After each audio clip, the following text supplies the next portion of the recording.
Assalamualaikum warahmatullahi wabarakatuh.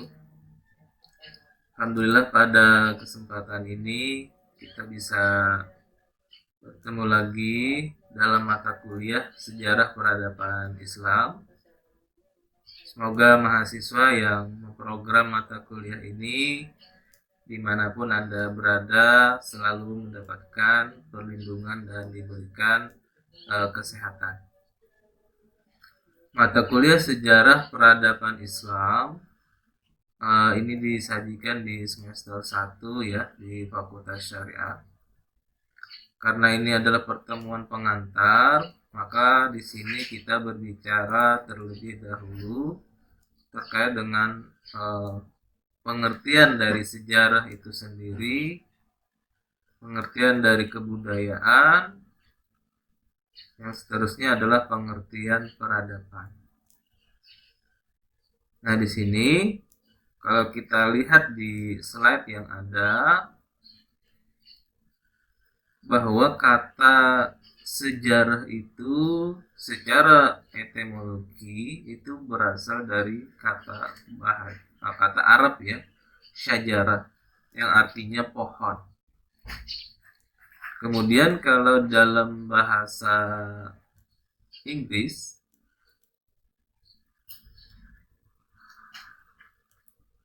history yang berarti pengetahuan tentang gejala-gejala alam, khususnya manusia yang bersifat kronologis.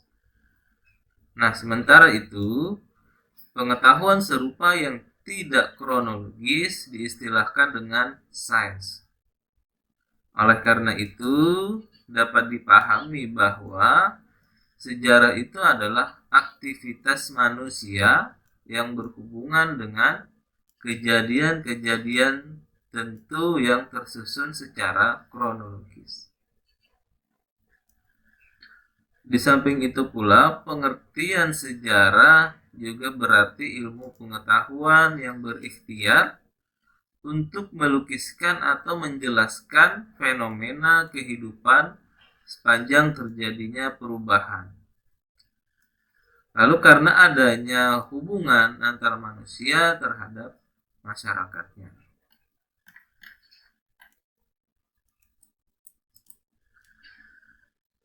Lalu di sudut pandang yang lain, pengertian sejarah lainnya itu ada yang menyatakan tersusun dari serangkaian peristiwa massa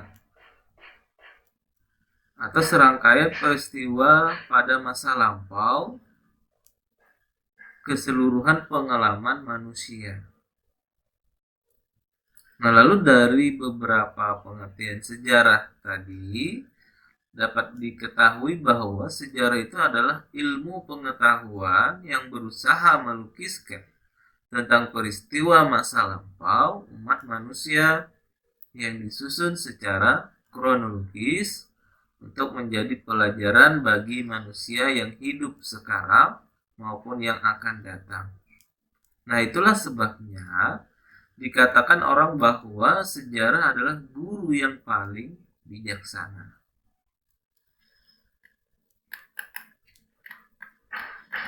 Lalu yang berikutnya ada pengertian kebudayaan, yang juga di sini kita ambil dari bahasa Arab dan bahasa Inggris.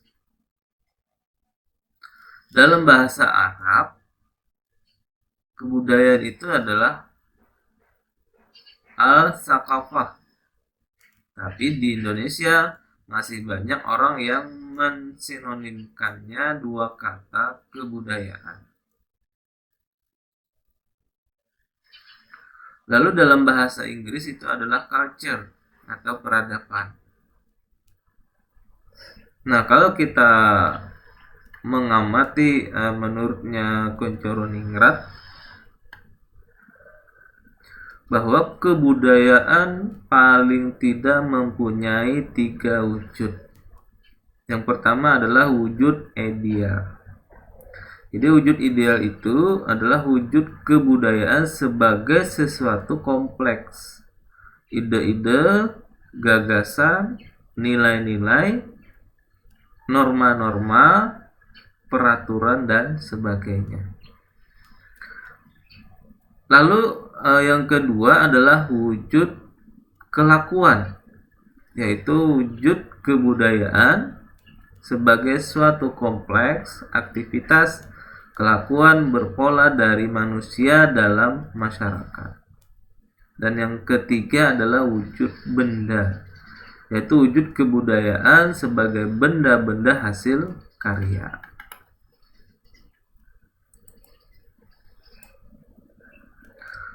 Yang berikutnya adalah peradaban. Nah, ini kita ambil atau diambil dari bahasa Arab.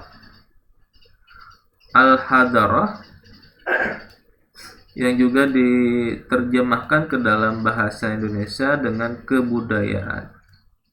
Padahal istilah peradaban dipakai untuk bagian-bagian dan unsur-unsur dari kebudayaan yang halus dan indah. Peradaban sering juga dipakai untuk menyebut suatu kebudayaan yang mempunyai sistem teknologi, seni bangunan, seni rupa, sistem kenegaraan, ilmu pengetahuan yang maju dan kompleks. Nah, jadi kebudayaan itu mencakup juga peradaban, tetapi tidak sebaliknya.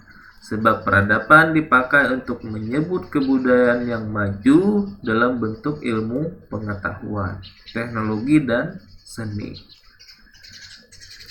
Lalu dalam lingkup pengertian kebudayaan itu direfleksikan kepada masyarakat yang berkebelakang bodoh. Sedangkan peradaban direfleksikan kepada masyarakat yang sudah maju.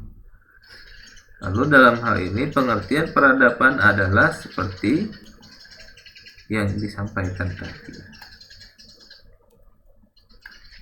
Oke, kita teruskan ke slide berikutnya terkait dengan Islam.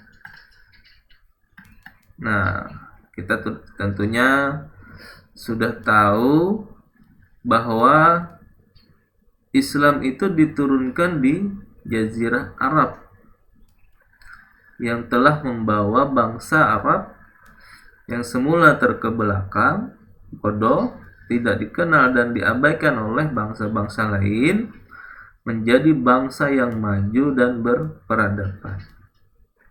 Ia sangat cepat bergerak, mengembangkan dunia, membina suatu kebudayaan dan peradaban yang sangat penting artinya dalam sejarah manusia hingga sekarang.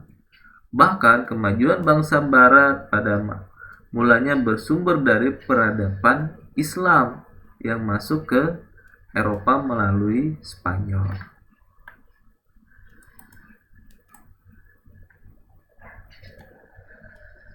Nah, jadi Islam itu memang berbeda dengan agama yang lain. Islam bukan kebudayaan, akan tetapi menimbulkan kebudayaan. Kebudayaan yang ditimbulkannya dinamakan kebudayaan atau peradaban Islam. Nah, jadi landasan peradaban Islam adalah kebudayaan Islam, terutama wujud idealnya. Sementara landasan kebudayaan Islam adalah agama Islam. Jadi agama Islam melahirkan kebudayaan. Kalau kebudayaan hasil cipta rasa dan karsa manusia, maka agama Islam adalah wahyu dari Tuhan. Kalau kita mengamati, penulis Barat itu banyak yang mengidentikan kebudayaan dan peradaban Islam dengan kebudayaan dan peradaban Arab. Nah, untuk masa periode klasik, pendapat itu mungkin dapat dibenarkan karena pada masa itu pusat pemerintahan hanya satu untuk beberapa abad sangat kuat. Peranan bangsa Arab di dalamnya sangat dominan. Semua wilayah kekuasaan Islam menggunakan bahasa Arab sebagai bahasa administrasi. Nah, tetapi pada masa periode pertengahan dan periode modern itu sudah terdapat kebudayaan-kebudayaan dan peradaban-peradaban Islam non-Arab, seperti peradaban Persia, Turki, Urdu di India. Nah, lalu pada peran Arab pada masa ini sudah jauh menurun. Bahkan 3 kerajaan besar Islam pada periode pertengahan tidak satu pun yang dikuasai oleh bangsa Arab. Namun meskipun sejak periode pertengahan sudah terdapat kebudayaan-kebudayaan dan peradaban-peradaban Islam non-Arab, semuanya masih dipersatukan oleh Islam yang menjadi landasannya. Oleh karena itu, dinamai kebudayaan dan peradaban Islam, bukan kebudayaan Arab atau peradaban Arab. Nah, kalau kita lihat periode sejarah peradaban Islam, di sini ada 3 periode ya. Ada periode klasik, ada periode pertengahan, dan yang terakhir adalah periode modern.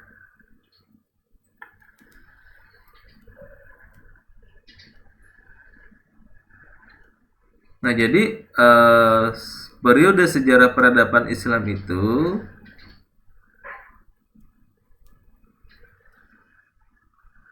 yang pertama kita bicarakan terlebih dahulu adalah periode klasik. Periode klasik merupakan masa kemajuan, keemasan dan kejayaan Islam dan dibagi ke dalam 2 fase. Pertama ada namanya fase ekspansi, integrasi dan pusat kemajuan. Itu di tahun 650 sampai 1000 Masehi. Nah, di masa inilah daerah Islam meluas melalui Afrika Utara sampai ke Spanyol di belahan barat dan melalui Persia sampai ke India di belahan timur.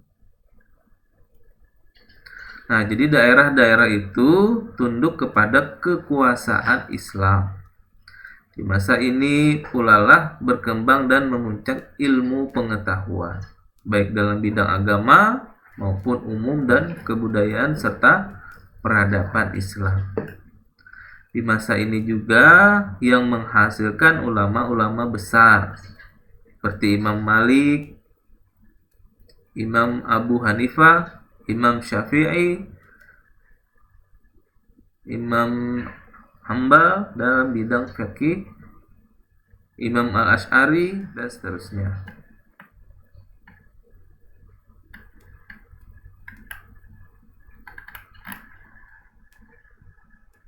Lalu yang berikutnya ada fase disintegrasi. Fase disintegrasi ini perkiraannya di 1000 sampai 1250 Masehi.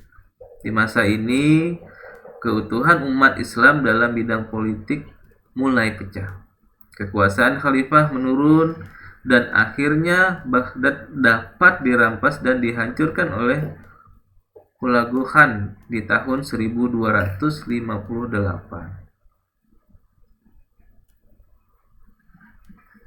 Khalifah sebagai lambang kesatuan politik umat Islam itu hilang.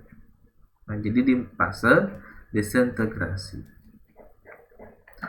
Lalu yang berikutnya ada periode pertengahan. Nah, di sini periode pertengahan juga dibagi ke dalam 2 fase. Pertama ada fase kemunduran. Di tahun 1250 sampai 1500 Masehi. Di masa ini, desentralisasi dan disintegrasi bertambah meningkat. Peradaban antara Sunni dan Syiah dan juga antara Arab dan Persia bertambah nyata kelihatan. Dunia Islam terbagi 2, bagian Arab yang terdiri dari Arabia, Irak, Suriah, Palestina, Mesir, dan Afrika Utara. Ini berpusat di Mesir. Bagian Persia yang terdiri dari Balkan, Asia Kecil, Persia, dan Asia Tengah berpusat di Iran. Kebudayaan Persia mendesak kebudayaan Arab pada fase ini. Di kalangan umat Islam semakin meluas mendapat bahwa pintu ijtihad tertutup. Demikian juga tarekat dengan pengaruh negatifnya. Perhatian pada ilmu pengetahuan kurang sekali. Umat Islam di Spanyol dipaksa masuk Kristen atau keluar dari daerah itu. Lalu yang kedua, fase 3 kerajaan besar yang terjadi di tahun 1500 sampai 1700 Masehi dan masa kemunduran di tahun 1700 sampai 1800 Masehi. Jadi 3 kerajaan besar tersebut adalah kerajaan Utsmani di Turki,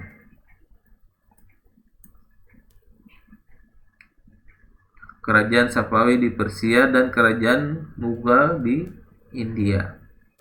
Nah, kejayaan Islam pada 3 kerajaan besar ini terlihat dalam bentuk arsitek sampai sekarang yang dapat dilihat di Istanbul, Iran, dan Delhi.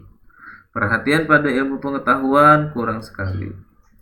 Nah, masa kemunduran kerajaan Safawi dihancurkan oleh serangan-serangan bangsa Afgan. Kerajaan Mughal diperkecil oleh pukulan-pukulan raja-raja India.